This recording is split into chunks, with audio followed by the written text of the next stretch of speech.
Obulungi Sidya, Aisha Katumba, Akamwenyu Records. Twazaalibwa abaana basatu mu maka g'abakadde baffe e Nankulabye. Kitaffe yali mwami Munyankole ate nga nnyaffe mukyala Munyarwanda. Kitaffe yali musuubuzi era ng'emirimu gye agikakkalabiza mitala w'amayanja, so ng'ate nnyaffe yali mukyala w'ewaka nga takola okuggyako okutulabirira kubanga ssente zaaliwo, nga talaba lwaki yali akakaalukana. Twasomera ku masomero amalungi agaasomerwangamu abaana b'abakungu. Ebisale by'essomero byasasulwanga mu luwummula. Ewaka twalinawo abakozi babiri era be baakolanga buli mulimu. Ogwaffe gwabanga gwa kulya, kuyisa mukka na kwebaka. Nze nali omwana omukulu naye nga sisobola yadde okwala obuliri. Olwazuukukanga nga ŋŋenda butereevu mu kinaabiro, olwo nga be kikwatako baddaabiriza ekisenge kyange. Nakula simanyi bwe bakwata kambe nga bawaata, nakula simanyi bwe bakunya ngoye yadde obuwale obw'omunda, era bwe nnabanga ŋŋenze mu nsonga nakozesanga disposable panties. Nze buli kimu nakirabiranga awo nga kituuse ku dayiningi. Ennaku enkulu twagendanga ku Sheraton nga gye tulya ekyemisana. Twagendanga mu bifo eby'obulambuzi mpozzi n'okuwuga ku wiikendi nga tetusiiba waka. Nnyaffe yali mukyala mukambwe ku bantu abalala, naddala abakozi ne bano abajjangawo, kyokka nga ffe atutwalanga abawere, era ne bwe twabanga tusobezza nga mu kifo ky'okutunenya ng'anenyamu bakozi, ennaku ezitaabanga za kusoma twazuukukanga buyise era twasanga ekyenkya kyaffe nga kiri ku dayiningi, kyokka nga bambi abaakedde okukola emirimu nga tebannalya kantu konna okuggyako okwetala. Kitaffe yalwangawo okulabikako engeri gye yakoleranga ebunaayira, naye buli lwe yaddanga yatuleeteranga ebintu bingi. Omwabeeranga engoye, engatto n'ebirala kamaala. Ewaka waliwo omwana omuwala, ono nga yali ayita kitaffe taata kuba yali mwana wa muganda we era nga yali muto ku nze. Piisi yali musirise ate nga mukwata mpola. Maama yalina engeri gye yayisangamu Piisi nga tesanyusa, teyamuganyanga kutuulako. Nnyaffe era bwe kamutandanga n'amala amusiŋŋaana nga talina kyakola nga kamujjuutuka, yamukeezanga mu matulutulu n'ayoza ebintu, olwo n'alyoka agenda ku ssomero. Mukazi wattu yali talina bwogerero okuggyako okugondera amateeka. Ono teyalina kutuula ku dayiningi era yamusindiikirizanga aliire mu kiyungu n'abakozi b'ewaka. Maama yafubanga nnyo okutulaga nti tuli ba njawulo ku bantu abalala, tetusaanidde kweyisa ng'abantu ba wansi. Y'ensonga lwaki teyatukkirizanga kubeera mu kiyungu n'abakozi mbu baali basobola okutusiiga empisa ezitali za mu bantu. Baganda ba taata abasinga baabeeranga mu kyalo era nga tebatukkiriza kugendayo mbu balina emitima emibi nga basobola okututuusaako obulabe. Ate ye nnyaffe teyalina baŋŋanda ze okuggyako mikwano gye egya kabira ye, era nga bano bajjangawo ewaffe nga be tutwalanga ab'eŋŋanda zaffe.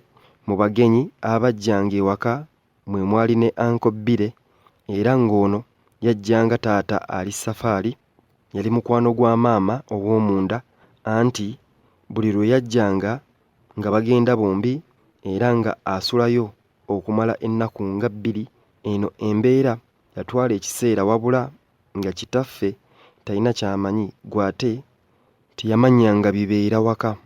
Nga wayise ekiseera twagenda okuwulira Uncle Bire ng'afudde. Bw'atyo maama naye yatandika okulwala ebirwadde ebitategeerekeka, bw'atyo yatandika okukogga era nga tava ku kitanda. Embeera yayonooneka ddala okutuusa lwe yawummula. Baamutwala n'omugalamiza ku bijja byewaffe. Okufa kwa maama tekwaleka taata kyekimu. Musajja wattu ebirowoozo byamwetuumako nga buli lw'abeera yekka abeera mu maziga, ekyaviirako n'emirimu gye okuziŋŋama. Mu kiseera ekyo nze nali ntuuse mu siniya ey'okusatu, wabula olw'embeera eyali etuuseewo okusoma kwange kwaziŋŋama anti obulamu bwe nali nnyingiridde nga sibubeerangamu, nga muno mwe mwali okutambulira mu takisi, ekintu kye twakula tetukola. Ssente zaali ziweddewo, kyokka nga n'emikwano gye twalina gyali gimaze okutwesamba, ssaako n'abakozi okutwabulira. Kyamberera kizibu okulabirira bato bange ssaako ne taata, era nga wano piisi ye yakolanga buli mulimu. Embeera etaliimu ssente yatunyigiriza ebitagambika, anti nga tetukyasobola kwetuusaako byetaago nga bwe gwali mu kusooka. Obwavu bwatuluma ne zisasula enju ne zituuka okutubula. Muzeeyi luno lwe lwali olugendo lwe, anti naye ebirwadde ebyaluma maama tebyamutaliza okufundako ne maama, kubanga ye bwe yalwalira ensimbi zaaliwo ezimujjanjaba obutafaananako ne taata. Ebirowoozo byamusukkako musajja wattu, era bw'atyo nakkirira ekaganga. Twasigala mu mbeera ey'okwemagazza, wamma nga buli omu atwekokkola. Abantu bawozanga nti abaana ab'ebyejo ani abeera nabo.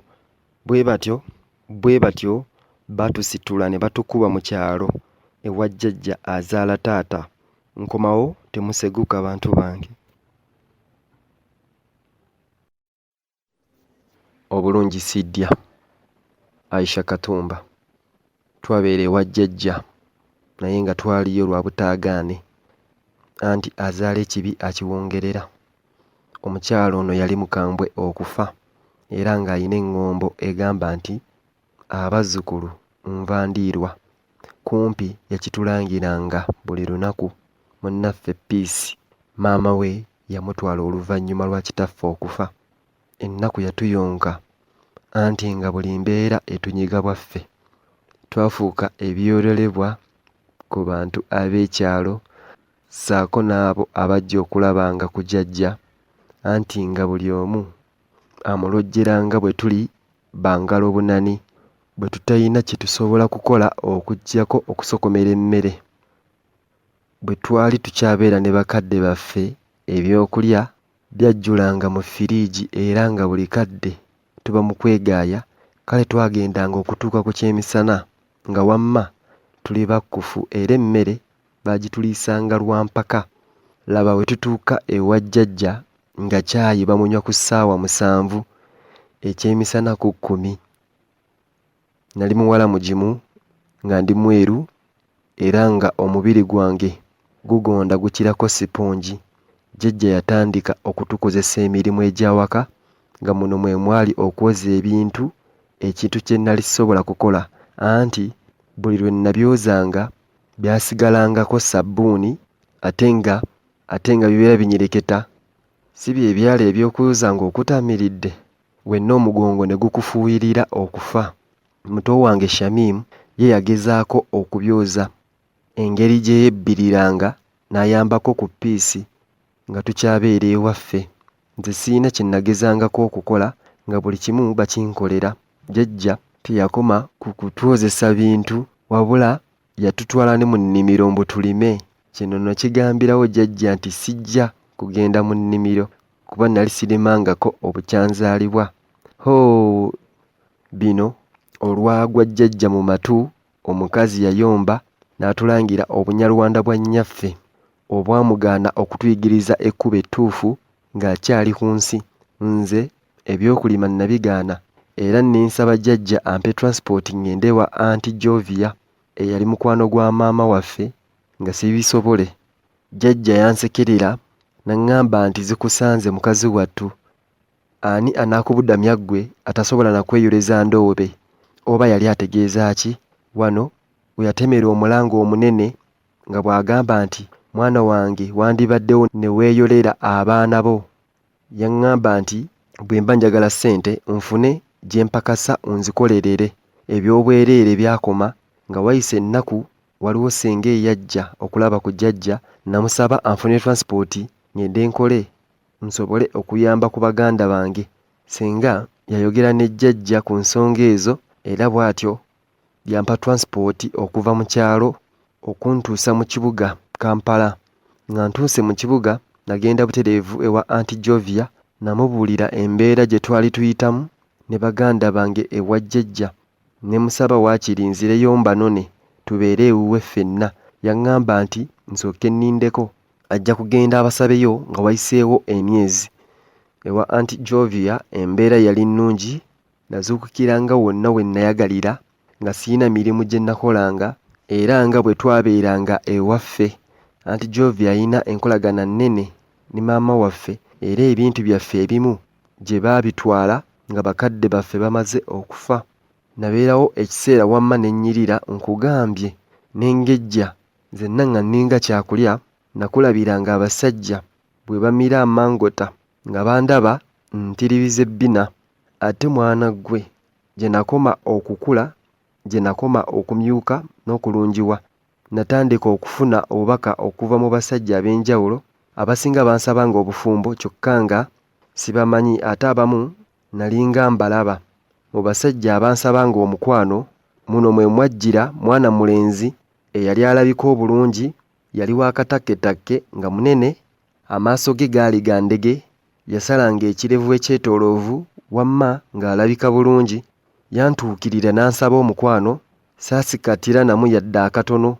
Twatandika okunyumya ne Raymond era nga buli kawungeezi ajjayo n'andaba. Aunty Jovia yali tankugira era namubuulira ku mukwano gwange ne Raymond. Bwe namusabanga okugendako awutu teyaŋŋaananga, yanzikirizanga n'enkola kye njagala. Omukwano gwange ne Raymond gwagendera ddala mu maaso era ne giranga ne ŋŋendako ewuwe n'okusula n'ensula. Ekiseera kyatuuka Raymond n'ansaba tubeere babiri, ekintu kye nasanyukira era bwe ntyo ne nsitula ne ŋŋenda ewa Aunty Jovia ne mutegeeza ku nsonga za Raymond era n'anzikiriza.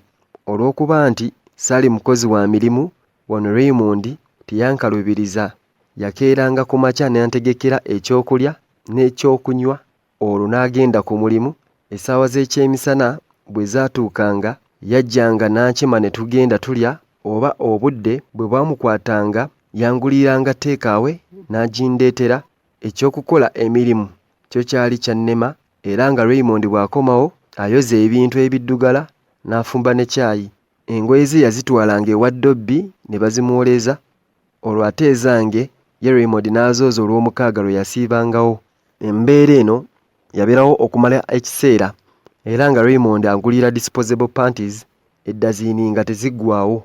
Yali yantwala mu ddwaliro ne bankuba empiso ya family planning era nga buli lweggwako anzizaayo ne baginkuba. Yaŋŋamba nti Shakira, tulindeko okuzaala kubanga gwe mwennyini oli bebi. Olwo bwe tunaayongerako omulala kinaaba kitya? Nga wayise ekiseera Raymond yatandika okwekyusa ebintu bye yakolanga nga takyabikola. Lwali lumu yakomawo n'ensawo y'amanda mu mmotoka n'enkota y'ettooke. Namubuuza gy'abitwala n'aŋŋamba nti abireetedde nze. Yafuna omusajja n'amusitulirako ne babikuba mu sitoowa. Namugamba nti hani, nze sigenda kukwata mu masanda mbu mpaata matooke. Wabula teyannyega. Enkeera yagenda bugenzi nga breakfast tagitegese, kyokka ne ku lunch teyakomawo. Bwe ntyo n'ensiiba enjala. Bwe yadda ekiro yambuza emmere gye nali nfumbye nga mmaggula maaso. Ettooke lyayengera ne liggwawo nga siri ku tteeko. Nalisuula ku kasasiro, nnyini n'ambuuza oba nga nali ndiridde ne ndimalawo. Saamuddamu, nasirika busirisi era eno ye yali ensibuko y'okubonaabona. Kankomewo katono. Aisha Katumba, obulungi Sidya. Raymond yatandika mpola mpola okukyuka nga takyalina kyankolerako. Omuntu eyantwalanga ku shopping nga takyabyogerako. Yantwalanga mu saaluuni buli luvannyuma lwa wiiki 2 ne bankyusa enjala ko n'enviiri. Yali takyafaayo. Namusaba anfunire house helper wakiri annyambeko, wabula teyannyega. Nyandekerangawo obusente butono nga tebummala era olumu nasiibanga siridde nsobole okuterekeeza enjala. nagezangako okufumba ebintu ebyangu oba nga okusiika eggi naye maama nga bisiriira busiriizi. Kye nakola nga mpita akaana ka mulirwana nga nkagamba kampaatireko obummonde, nabusangamu amazzi ne nsaliramu ennyaanya n'obutungulu ne nfumba. Kyokka ekyannyiizanga era Raymond teyalyanga okutuusa nange bwe nabivaako eby'okufumba, gw'ate nga bwe mbifumba bwe mbiyiwa. Sinki yajjulanga ebintu nga ndowooza nti oba Raymond ananjolezaako, wabula akeera kufuluma.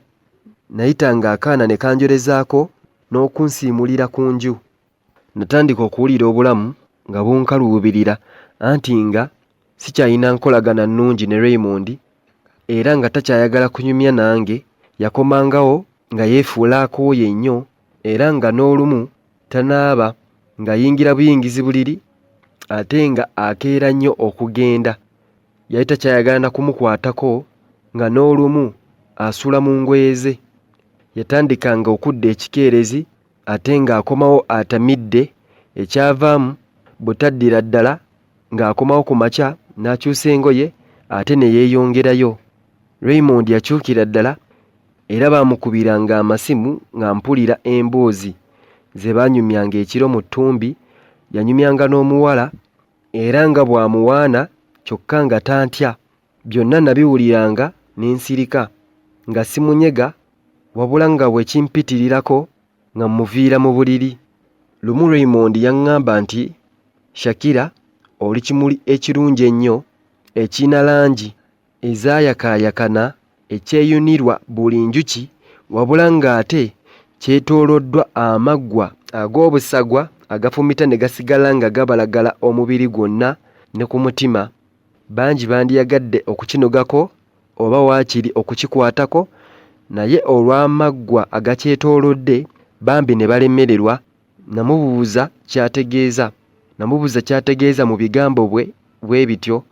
Yanziramu nti, oli muwala mubalagavu aweesa ekitiibwa, buli gy'oyita abasajja obaleka bamira amalusu, ne bakyala banno bw'obayitako bakyuka ne bakutunuulira olw'engeri Mukama gye yakuwundamu.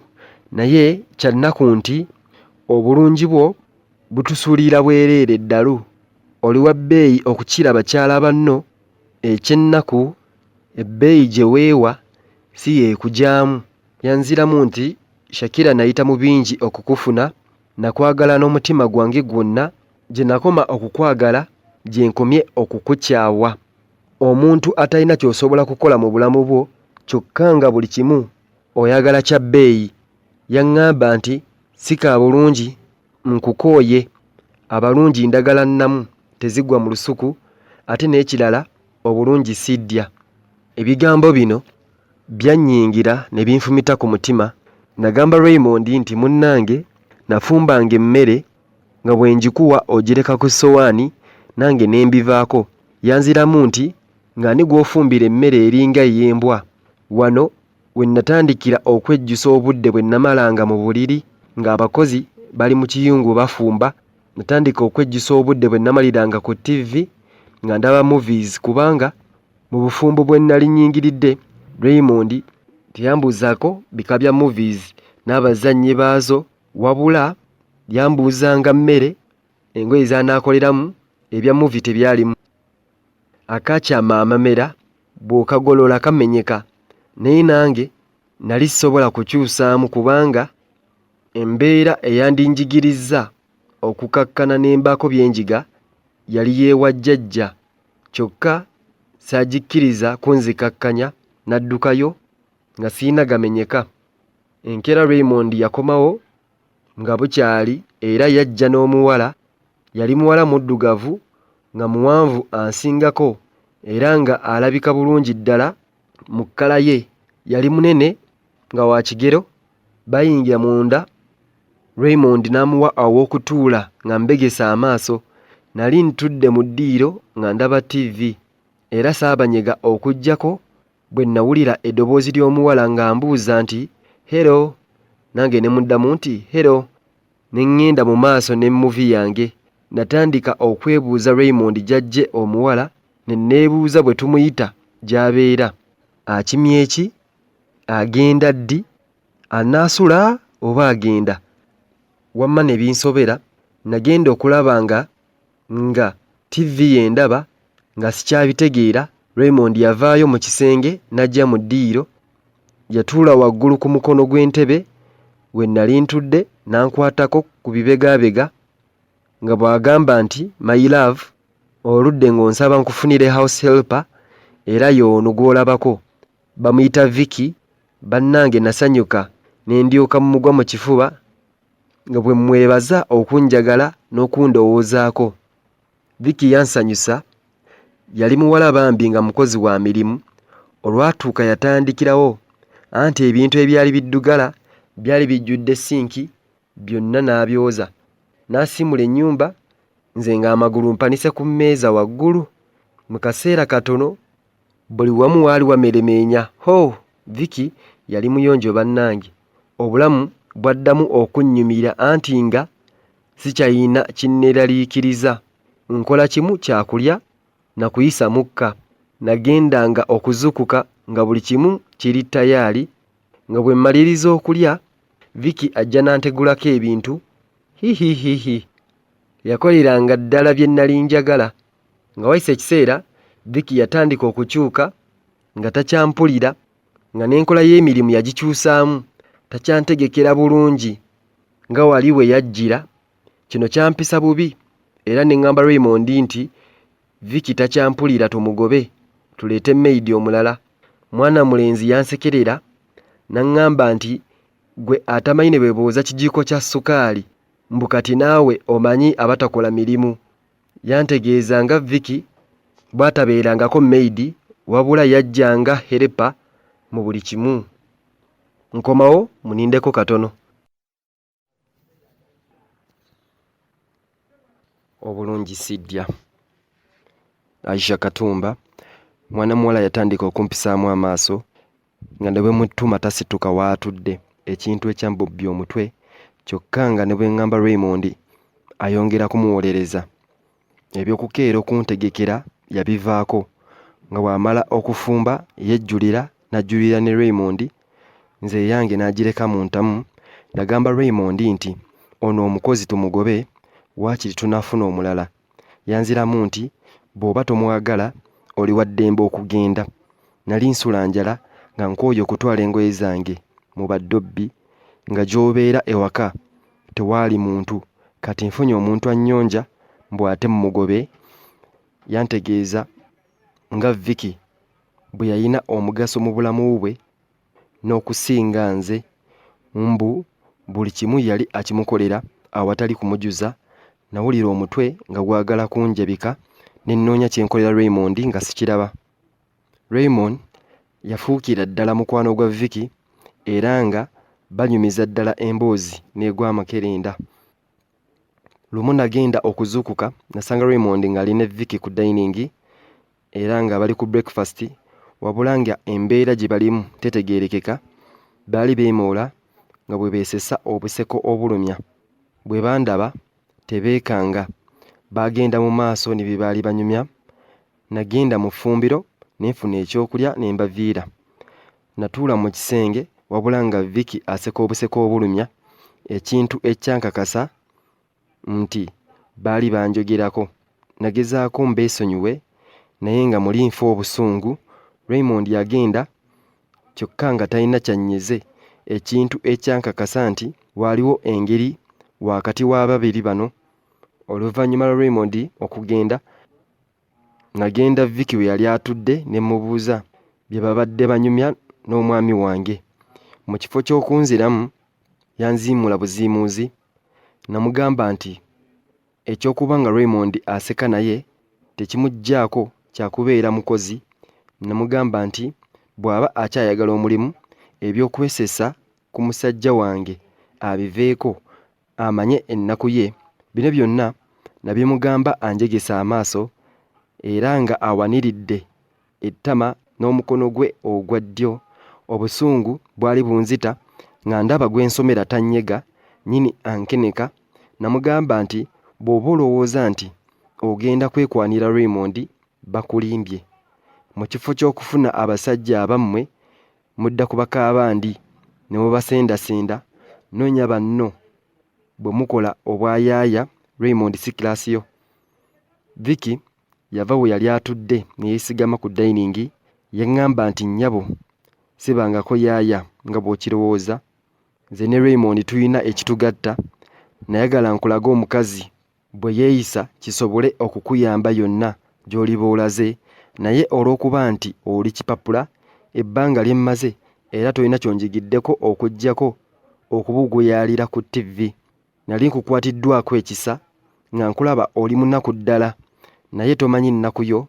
Nze gw'oyita yaaya bantendeka kungulu ne munda. Ndi mukyala eyakuzibwa ate nga nva mu maka amagunjufu obulungi. Bakulimba tewali gye bakutwala. Badde saagala kukumenya mutima, naye kimanye okuva n'olwaleero tugenda kufumba babiri, bwe kinaakulema ng'ogifuluma. Ebigambo byankalira ku matama. Nasiriikirira ne ndowooza kye mba nkolera Vicky nga sikiraba.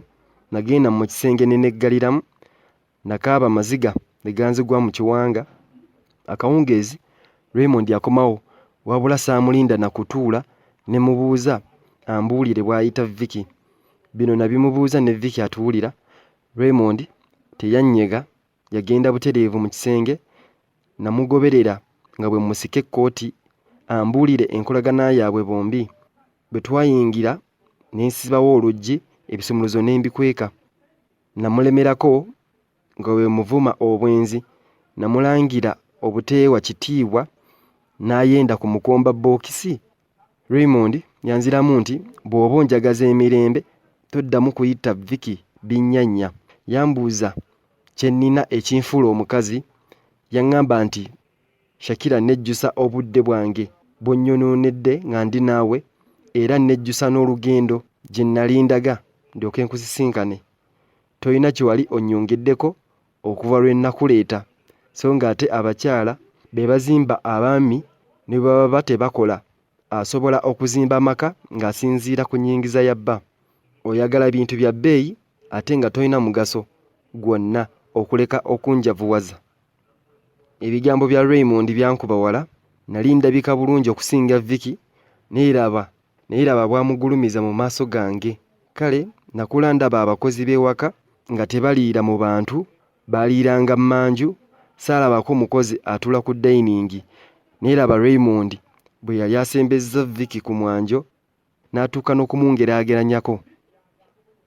Yannumiriza obutaddayo kuyita Vicky mbu mukomba, ne simanya kitimwe yamuleetera, kubanga nze namusaba andeetere kiyambi nga ntegeeza ku mirimu, kubanga ebirala nsobola bulungi okubikola nga seetaaga muyambi. Tulabagane enkya mu kasembayo. Sande ennungi. Mikwano mwebale na kugyekuumirako ntegeeza foundation. Obulungi Sidya. Aisha Katumba. Mwana muwala yanjooga nga buli kimu akikolanga bw'ayagala. Engoye za Raymond bwe yamalanga okuzooza ng'azigolola nnyini nga zissa mu kisenge kye. Teyakoma ku ngoye n'engatto yazikubanga eddagala n'azissa mu kisenge kye, era nga Raymond gy'ayambalira. Vicky yategekeranga Raymond ng'oyinza okulowooza nti ayina ne bw'amuyita. Yakeeranga n'amufumbira ekyenkya nga kwatadde n'okumukamulira akatunda. Bwe yaddanga akawungeezi ng'asanga amutegekeddewo ekyokulya, era nga bw'amala okumujjulira tavaawo, asigala yeekoza nga bwe yeefuula amunyuminkiriza, ekintu ekyannyiizanga. Raymond bwe yabeeranga ne Vicky nga banyumya ne baseka, kyokka bwe yabeeranga nange ng'asiba emitaafu. Twebakanga ne bukya nga tankutteeko yadde okunkoonako. Nalaba embeera esajjulukuse ne ŋŋenda ku saaluuni ew'omukyala eyansibanga enviiri. Namubuulira ebizibu ebyali bintuuseeko ansalire ku magezi.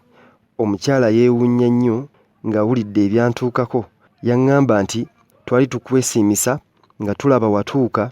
Twewuunyanga okulaba omusajja aleeta mukyala we mu nviiri n'amusasulira buli kimu ate n'akomawo okumunona mu mukwano omungi nga takoowa kusasula nviiri za buli wiiki.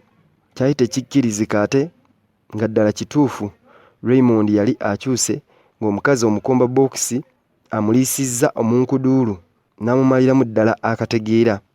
Omukyala yaŋŋamba nti ntandike okusabira obufumbo bwange, Mukama ajja kukyusa embeera edde mu nteeko. Tuddewo nga bwe twali mu kusooka. Yampa olunaku nzireyo antwale ew'omusumba we ansabire ntereere. Nakola nga bwe yaŋŋamba era ne tugenda ffembi. Omusumba namulaba ne mmubuulira buli kimu. Yansabira n'anteekako omukono, yaŋŋamba okuddayo neetabe mu kuyigirizibwa, wabula n'ampa amagezi nti buli kimu okukivvuunuka nsabe nga bwe nsiiba, mbu y'engeri yokka gye nsobola okulwanyisa omulabe Sitaani. Yankuutira obutaddamu kuyomba buli kye bankola mbatunuulire butunuulizi nga bwe mbasabira. N'addayo eka era ne neebuulirira okwesonyiwa Raymond ne Vicky nga y'engeri yokka gye nnali ŋŋenda okubawangula. Buli kye nalabanga Vicky ky'akola natunulanga butunuzi, wamma n'alyoka njooga nga ndaba nze atalinaamu katoola. Newankubadde nasabanga n'okusiiba n'ensiiba naye tekyalobera bantu bano kunjooga. Vicky yavangawo emisana, wabula kyambuukangako okudda bombi ne Raymond. Naguma ne mbatunuulira, wabula gye nakoma okusirika, gye nakoma okujoogebwa, Raymond yatandika okusula mu kisenge kya Vicky, ekintu ekyankakasa nti bano baali beeyagala. Natuula ne Vicky ne mmubuuza ekimukozesa bino byonna nga talina nsonyi. Yanziramu nti oyinza okuba nga ggwe wannyingirira kubanga nze ne Raymond tuludde nga tweyagala. Wafuna omukisa kyokka ne gukulema okukozesa, y'ensonga lwaki Ray yakomawo n'annoonya nga teyeeteekera kifaananyi. Yankakasa nti yadde yajjira mu kifaananyi kya mukozi, yayagala nkakase nti omukozi asobola okuba n'omugaso n'okusinga nnyini maka. Ku olwo lwe nakakasa nti nali sikyalina kifo mu bulamu bwa Raymond, era ne bye nnali nsiiba enjala yali ennumira bwereere. Nalinda Raymond akawungeezi ne mmubuuza obanga ddala takyanjagala ambuulire nkimanye. Yanziramu nti okusinziira ku by'olaba wandibadde wakitegeera dda. Okuva lwe nafuna Vicky antegeera, ebibyo n'ebyange byakoma. Bwe ntyo natandika okulowooza gye mbandaga nga ndaba sikyalina mirembe okuggyako okukaaba amaziga buli lwe nalabanga Vicky ne Raymond nga beekoza. Raymond teyaddamu kusula nange, bwe bwazibanga wamma n'ompulira mwana muwala bw'asaanikira enju kumpi kugitikkulako mabaati. Yadde musumba yali yaŋŋamba okusaba kweri embeera eyasaanikiranga ekisenge nga ne bwe kuba kukutula njegere nga Sitaani tasobola kuseguka. Wano we nakkiririza nti ddala kituufu Vicky omusajja amuwangudde. Ew'omusumba saddayo nga ndaba sikyalina bugumiikiriza, anti gye nakomanga okusaba n'okusiiba ate bannange gye baakomanga okutiguka. Bwe ntyo ne mbeenenya. Nakwatamu obwange ne njolekera ewa Aunty Jovia, waakiri mmale gabeere ewuwe. Namubuulira obuzibu bwe nnali mpitamu, kyokka kyambuukako Aunty Jovia okuŋŋamba nga bw'atakyalina busobozi bulabirira bantu. Yampa amagezi nzireyo mu kyalo ewa jjajja. Emberenge yali egaze mazima ddala. Omuntu eyava mu kyalo nga seesiimidde nali ŋŋenda kutandikirawa okutabaala omukadde oli. Byonna Aunty Jovia bye yaŋŋamba nabisambajja. Bwe ntyo ne nsalawo ŋŋende ku ccaaki, waakiri mbereere eddala eyo. Bwe natuuka eyo nabuulira omusumba nga obufumbo bwe bwali bunnemye, kyokka nga nali siina wa kubeera. Kwe kusalawo ŋŋende anfunire aw'okubeera. Waliwo abantu abaabeeranga ku ccaaki nga tebalina wa kusula, nange bwe ntyo ne mbeegattako era ne ntandika okubeera nabo. Ennaku ze namala nga mbeera ku ccaaki zannyiga ekigenze ewala, buli kimu kyali kya bulumi okukifuna. Namalawo wiikisi 2 ne ŋŋamba nti awannyo weewaawo. Nasalawo nzire mu kyalo ewa jjajja anti nga ganneesibye. Ewaka natuukayo nga bwe neebwalabwala, wabula jjajja olwambuuza n'akola ebibye. Nawulira nga wentudde siwera, engeri jjajja gye yanneesamba yammalamu amaanyi. Shamimu yajja oluvannyuma, bambi n'ansanyukira bya nsusso. Yali ava ku maduuka kubanga omanyi baasikanga sumbuusa olwo akawungeezi ne babanja. Shamimu yali yamanyiira embeera y'ekyalo era nga ne jjajja amwagala nnyo. Mbu baali baamuzaayo ku ssomero era yali asoma busomesa, lwakuba bwe nagenderayo yali mu luwummula. Yali asigazizaayo emyezi mitono okumaliriza. Muto waffe Shabaani naye baali baamutwala mu bwamakanika. Baŋŋamba nti Piisi maama yamwongerayo n'asoma era yali yafuna n'omusajja n'akyala, era nga n'emikolo gy'okwanjula gyali ginaatera okubaawo. Natandika okwejjusa nti oba singa nasigalayo mu kyalo nandibadde njiga emirimu nga munnange Shamimu bwe yakola. Yali muganzi mu b'eŋŋanda zaffe, so nga ate nze buli omu yampandanga lulusu ssaako n'okunnangira nga bwe natwala empisa za nnyaffe Envundu. Namanya nti obulungi bwange bwali tebunnyamba okuggyako okumbonyaabonya, bwe ntyo nasalawo okwetondera jjajja ansonyiwe byonna ebyaliwo, so nga ate nali mwetegefu okukola buli kimu. Ebyokulera engalo mbiveeko, kasita nali mmaze okutegeera ekimbonyaabonya, natandika okwekwasa buli kimu kye nalabanga bakola, nga mwe mwali n'okulima. Nagenda njiga emirimu egy'awaka era ng'ebiseera bigenze, era ng'ebiseera ebisinga nze nfumba nanyiganga ettooke n'endiboobeza n'ensinga n'abaabisookamu. Twakyabanga enku, twakolanga buli mulimu nga siyina nkenyera yonna. Nayozanga engoye, wamma nga bw'onsanga ku luzzi tosobola kumanya nti nze Shakira eyali ngalo bunani. Nafuuka muganzi mu bassenga n'okusingira ddala jjajja eyali yankyawa ng'alina n'amannya ge yampitanga agagireegereza. Ebbanga lye namala mu kyalo nayigirayo bingi, ne bye nnali saakola mu kusooka byonna nabikola, wamma ne nfuukira ddala omukyala aggumidde. Natandika okumanya maama yali yatukotoggera, yadde nga ye ng'omuzadde yalowooza nti atulaga mukwano, so nga ate tegulina gye gwantwala okuggyako okunnyonoonera emikisa gyange gyonna. Bwe ntyo amakanda nasalawo ongasibire ddala mu kyalo nga bwe nninda omusajja omutuufu Mukama gwali bampadde. Mubadde bagoberezi balungi okuva gye twatandikira okutuuka ku nkomerero. Agundegunde Ssaabasajja ne Nabagereka agerekera Obuganda, akuume atakuumira mpeera.